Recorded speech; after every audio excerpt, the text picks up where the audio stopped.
Hello, good morning, welcome in Anant classes. तो चलो बच्चों, कैसे हो भाई सब? एकदम बढ़िया। तो चलो हम आज का जो बच्चों हमारा नेक्स्ट टॉपिक लेके आते हैं।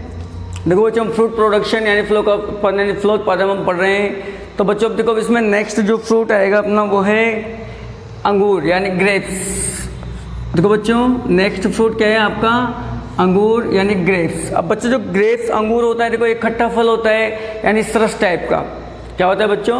अंगूर एक खट्टा यानी सरस यानी बेरी टाइप का फल होता है, ठीक है। जिसे बच्चों हम जानते हैं। देखो अंगूर के बारे में आपको पहले बताया है। क्या बताया अंगूर के बारे में? आपको पहले जानकारी दी है कि भाई जो अंगूर होता है, हमने वहाँ देखा था ना आम यानी मैंगो में, कि मैंने पूछा था बच्चों मैंगो बताइए कि नॉन क्लाइमेटिक है क्लाइमेटिक। तो अंगूर किस में आएगा? चलो बताइए। अरे जो ग्रेप्स है भाई, ये क्लाइमेटिक में आएगा कि नॉन क्लाइमेटिक में आएगा? नॉन क्लाइमेटिक में आएगा बच्चों। किस में आएगा? अंगूर है जो नॉन क्लाइमेटिक में आएगा, क्योंकि जो अंगूर के जो प्लांट होते हैं बच्चों, उसमें से अगर हम फल को तोड़ लेते हैं तो तोड़ने के बाद फिर वो पकता नहीं है। इस वजह से बच्चों उसको नॉन क्लाइमेटिक में मानते हैं, और जो फल पक जाते हैं तोड़ने के बाद उनको क्लाइमेटिक मानते हैं। तो जो अंगूर होता है बच्चों, क्या होता है? नॉन क्लाइमेटिक होता है। क्या होता है? नॉन क्लाइमेटिक होता है अंगूर। बच्चों जो ग्रेप्स होते हैं, जो ऐसा फ्रूट होता है बच्चों, जो क्या होता है एक वर्ष में 2 बार फल देते हैं। क्या देते हैं बच्चों? ये क्या होते हैं? एक वर्ष में 2 बार फल देते हैं। क्या देते हैं? एक वर्ष में 2 बार फल दे देते हैं अंगूर, ठीक है। जो ग्रेप्स होते हैं अंगूर नॉन क्लाइमेटिक होते हैं, एक वर्ष में 2 बार यानी बच्चों सदाबहार बोल सकते हैं इसको। क्या बोलते हैं? सदाबहार। जो फ्रूट होते हैं सदाबहार होते हैं प्लांट, एक वर्ष में 2 बार फ्रूट दे देते हैं, ठीक है। चलो इसके बाद देखते हैं कि जो अंगूर होता है ग्रेप्स, इसका बोटेनिकल नेम क्या है भाई? जो बोटेनिकल नेम क्या है अंगूर का बच्चों? इसका बोटेनिकल नेम है विटिस विनिफेरा। क्या बोलते हैं इसको? विटिस विनिफेरा। जेड वाले बच्चे, इसके पहले की जो नेक्स्ट वीडियो है बच्चों अच्छे से देख लें। तुम्हारे बहुत सारे क्वेश्चन यहाँ से पुटअप होते हैं फ्रूट्स में से, ठीक है, फ्लो उत्पादन में से। तो देखो बोटेनिकल नेम क्या हो गया? विटिस विनिफेरा। कुल क्या हो जाएगा बच्चों इसका? यानी फैमिली कौन सी हो जाएगी? फैमिली कौन सी हो जाएगी बच्चों? फैमिली हो जाएगी विटेसी। क्या हो जाएगी बच्चों? फैमिली विटेसी हो जाएगी, ओके। फैमिली के बाद अपन देख लेंगे ओरिजिन यानी उत्पत्ति स्थान। ओरिजिन क्या हो जाएगा? ओरिजिन यानी उत्पत्ति स्थान, ठीक है, या सेंटर ऑफ ओरिजिन, उत्पत्ति स्थल, जो भी हम बोलते हैं, ठीक है। इसमें आ जाएगा बच्चों आपके माइनर एशिया,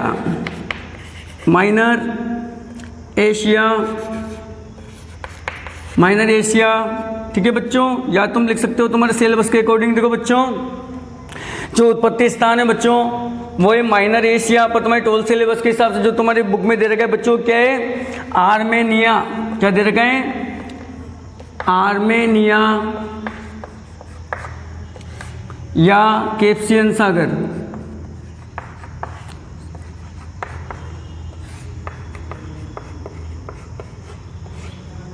ठीक है बच्चों, देख लीजिए कि जो ओरिजिन है भाई, जो अंगूर यानी ग्रेप्स है, इसका ओरिजिन यानी उत्पत्ति स्थल क्या है? या तो बच्चों इसको माइनर एशिया बोलते हैं, या फिर आप देख सकते हो बच्चों आर्मेनिया या कैस्पियन सागर। आपको देखो जो 4 ऑप्शन होंगे, इन तीनों, ये 3 वहाँ पे मिलेंगे। तीनों में से बच्चों कोई सा आपको वो वहाँ पे टिक करना है, ठीक है। माइनर एशिया या आर्मेनिया या कैस्पियन सागर, ओके। चलो इसके बाद देख लेंगे बच्चों क्रोमोसोम नंबर। क्या देखेंगे? Chromosome number.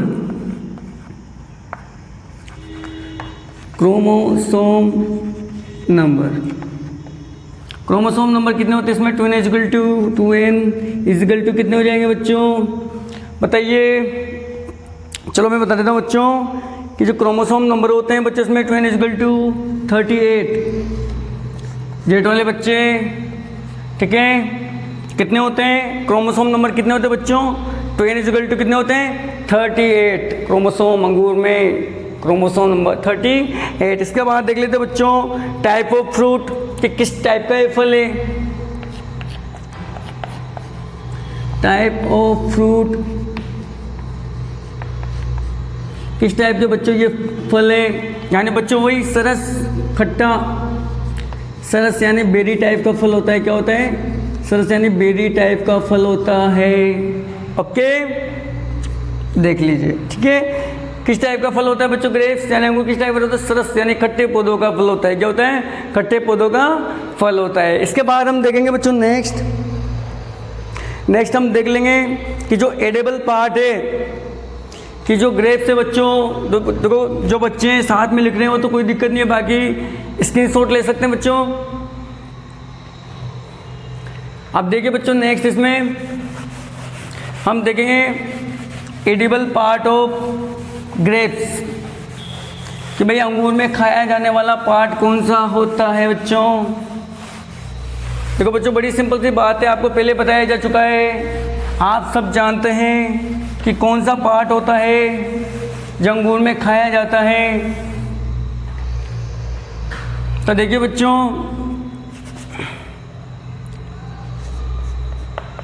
एडिबल पार्ट कौन सा हो जाएगा बच्चों? पेरिकार्प खाया जाता है, या प्लेसेंटल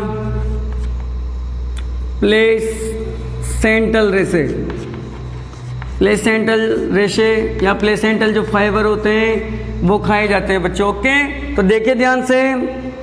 तो बच्चों अपन जानते देखो अंगूर का जो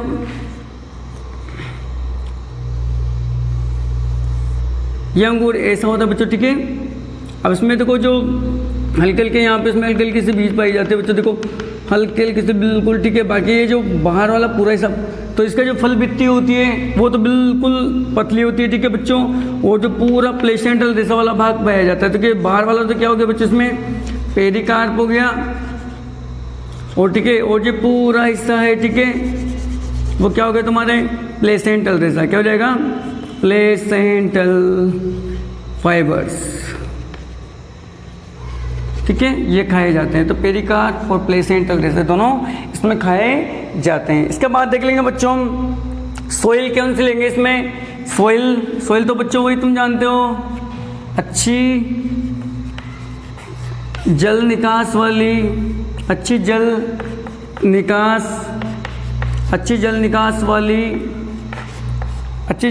वाली दोमट मृदा हम इसमें लेंगे। क्या लेंगे? अच्छी जल निकास वाली दोमट मृदा इसमें लेंगे। ओके, अच्छी जल निकास वाली दोमट मृदा हम इसमें लेंगे।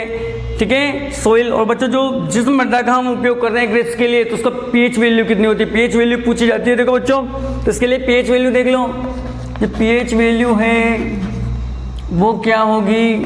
ठीक है, वो पीएच वैल्यू होगी बच्चों। देखो अपन जानते हैं कि ना तो ज़्यादा अम्लीय होनी चाहिए ना ज़्यादा क्षारीय होनी चाहिए। तो बच्चों आप जानते हो 6.5 से 7.5, 6.5 से 7.5। ठीक है, ये इसकी पीएच वैल्यू होनी चाहिए बच्चों मृदा की, तब जाके मृदा का सिस्टम अच्छा होता है बच्चों। ठीक है, इसके बाद हम देख लेंगे बच्चों क्लाइमेट। क्या देखेंगे? क्लाइमेट देख लेंगे। ठीक है, कि भाई जलवायु कैसी होनी चाहिए, टेम्परेचर क्या होना चाहिए। जलवायु होती है बच्चों उपोष्ण। क्या होती है? ग्रेप्स के लिए उपोष्ण जलवायु की आवश्यकता होती है, या फिर बच्चों इसको बोल सकते हैं सब ट्रॉपिकल। क्या बोल सकते हैं? सब ट्रॉपिकल। तो देखो बच्चों एक बार जैसे मान लो इसके बाद तुम्हारे 3-4 फ्रूट और बाकी इसमें। ठीक है, पूरे टोटल तुम्हारे 11 फ्रूट है इसके अंदर। जैसे फ्रूट पूरे हो जाएंगे, इनकी बेसिक जो डिटेल है ये पूरी हो जाएगी। इसके बाद हम इसको नेक्स्ट पढ़ेंगे। जैसे मैंगो था, मैंगो की बेसिक डिटेल तो हमने देख ली, फिर आपके इसमें मैंगो पार्ट 2 आएगा। इसमें मैंगो की बची कुची बच्चों सारी डिटेल आपको बता दी जाएगी। ओके, तो देखो बच्चों बड़ा ही महत्वपूर्ण ये चैप्टर है बच्चों तुम्हारे सिलेबस में, फलोत्पादन। ठीक है, तो देखते हैं बच्चों इसके बाद क्लाइमेट क्या होगा इसमें? उपोष्ण यानी सब ट्रॉपिकल। ओके, इसके बाद देखते हैं बच्चों क्लाइमेट की बात आती है तो हम टेम्परेचर भी देखते हैं। तो टेम्परेचर क्या होना चाहिए? एक जो इष्टतम तापमान होता है पौधों की जैविक क्रियाओं के संपन्न होने के लिए वो क्या होना चाहिए? वो होता है बच्चों 15 से 25 डिग्री सेल्सियस। कितना होता है? 15 से 25 डिग्री सेल्सियस तापमान की आवश्यकता पौधों को होती है। ये पौधों की सारी जैविक क्रियाएं संपन्न कराने के लिए बच्चों एक इष्टतम मान होता है। ठीक है, 15 से 25 डिग्री सेल्सियस होता है। ओके, चलो बच्चों स्क्रीनशॉट ले लो फटाफट इसका, हम आगे बढ़ेंगे फिर। चलो ठीक है।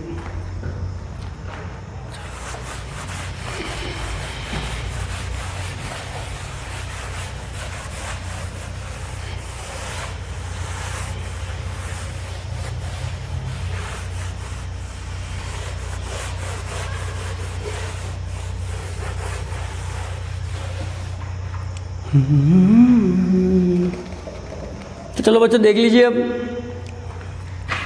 शर्करा। अगर आपसे पूछ लिया जाता है एग्जाम में, आपके क्वेश्चन यहाँ से पुटअप हो जाता है कि शर्करा कौन सी या शर्करा कितने प्रतिशत पाई जाती है बच्चों, कि जो अंगूर होता है इसमें शर्करा कितने प्रतिशत पाई जाती है, तो बच्चों आप बताओगे 25 से 28% इसमें शर्करा पाई जाती है। इम्पोर्टेंट है बच्चों, जेट वाले बच्चे ध्यान दें। ओके, जेट वाले बच्चे ध्यान दें कि जो ग्लूकोज या जो अंगूर होता है बच्चों, उसमें जो शर्करा है, जो ग्लूकोज होती है कितने प्रतिशत पाई जाती है। तो बच्चों ध्यान रखना 25 से 28% इसमें शर्करा पाई जाती है, ठीक है ना। इसके बाद देखिए, इसके बाद देंगे बच्चों हम एसिड यानी अम्ल।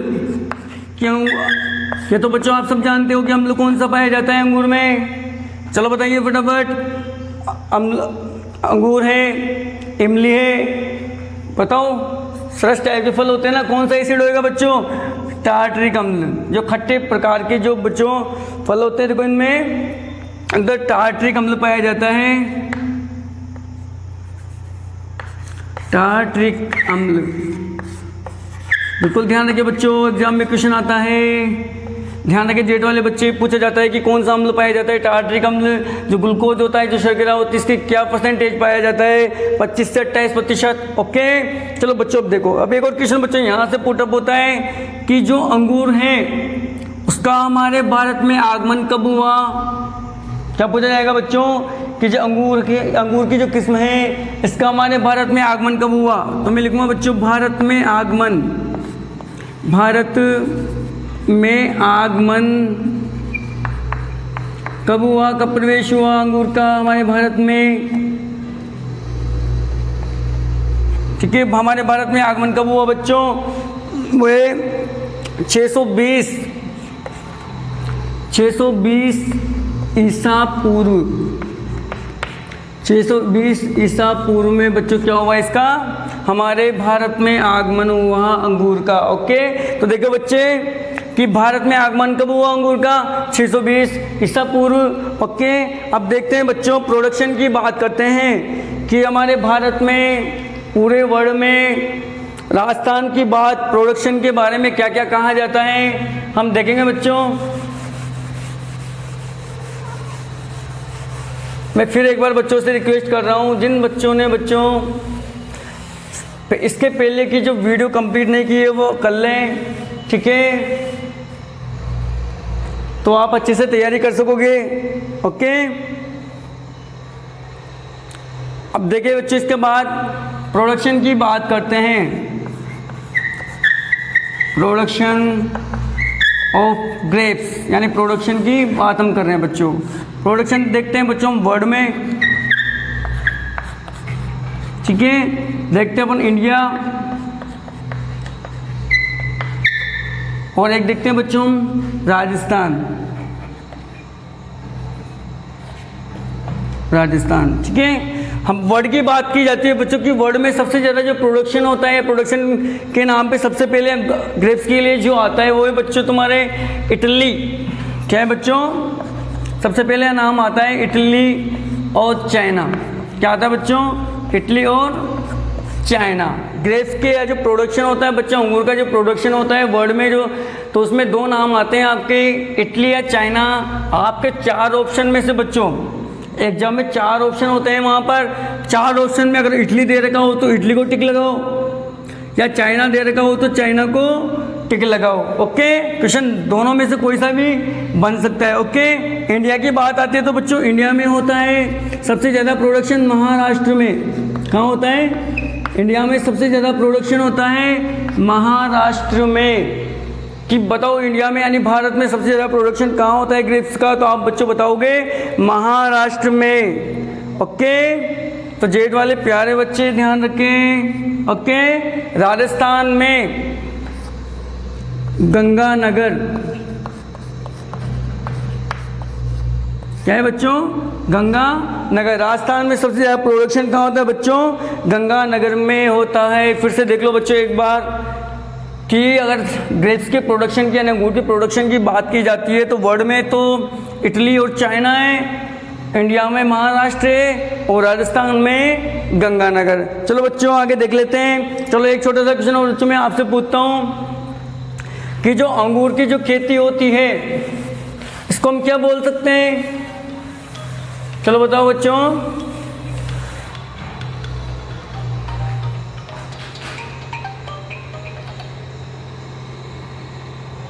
तो देखो अंगूर की जो खेती होती है हम इसको क्या नाम दे सकते हैं, क्या बोल सकते हैं अंगूर की खेती को हम? अरे भाई जो अंगूर की खेती होती है ना इसको हम क्या बोल सकते हैं, क्या नाम दे सकते हैं अंगूर की खेती को? तो बच्चों अंगूर की खेती को क्या बोलते हैं? देखो अगर अंगूर की खेती तो क्या बोलेंगे हम? देखो बच्चों जैसे आपसे कि जो अंगूर की जो खेती होती है इसको क्या बोलेंगे? चलो बताइए, बताओ। अंगूर की जो खेती है उसको बोला जाता है विटीकल्चर। क्या बोलते हैं इसको? विटीकल्चर। क्या बोला जाता है अंगूर की खेती को?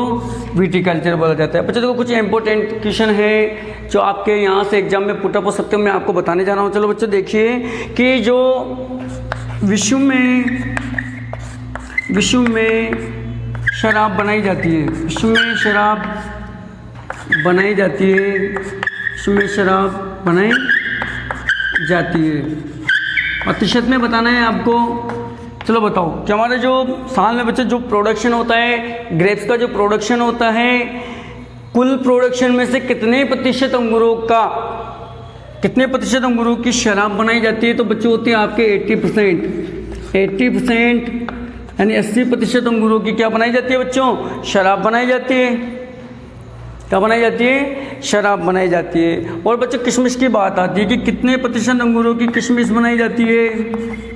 कितने प्रतिशत अंगूरों की किशमिश बनाई जाती है? तो आप बताओगे बच्चों 10%, 10% अंगूरों की क्या बनाई जाती है? किशमिश बनाई जाती है। ओके, इसके बाद बच्चों हम देख लेंगे कि अंगूर की कितनी प्रजातियां पाई जाती है। बच्चों बताइए कि अंगूर के बाद में कितनी प्रजातियां पाई जाती है? लगभग प्रजातियां अंगूर की 1500 प्रजातियां पाई जाती है। कितनी बजाय बच्चों? 1500 प्रजातियां पाई जाती है। ओके, फ्लावर टाइम देख लेते हैं। फूल आने का समय, फूल आने का समय और फलन का समय हम दोनों देख लेंगे बच्चों कि फूल और फलन का दोनों का समय क्या होता है। तो बच्चों ध्यान रखना, फूल आने का समय तो होता है आपके मार्च अप्रैल। क्या होता है बच्चों? मार्च अप्रैल। क्या होता है इसका? फूल आने का समय होता है। इसके बाद बच्चों फलन का होता है मई जुलाई इसके फलन का समय होता है। ओके, ध्यान रखना बच्चों।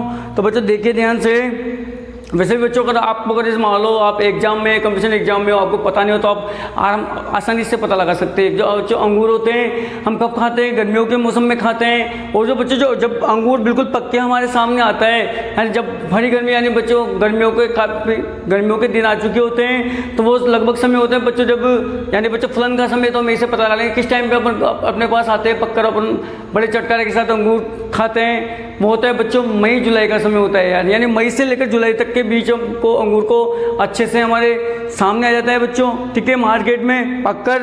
और फलन, अब तो बच्चों जब आपको फलन का समय पता चल चुका हो तो फिर फ्लावर टाइम तो हम लिख ही सकते हैं। फ्लावर टाइम होता है बच्चों मार्च अप्रैल और फलन का समय होता है मई जुलाई।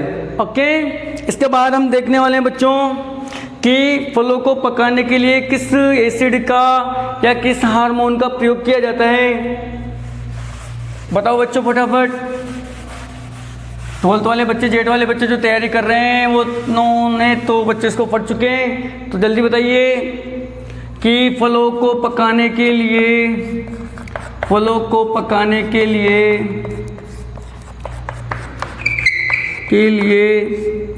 किस अम्ल किस अम्ल या हार्मोन का प्रयोग किया जाता है? जिब्रेलिक। कौन सा होता है बच्चों? जिब्रेलिक अम्ल, जिब्रेलिक एसिड या हार्मोन हम बोल सकते हैं, ठीक है। जिब्रेलिक एसिड, जिब्रेलिक अम्ल या हार्मोन। ओके,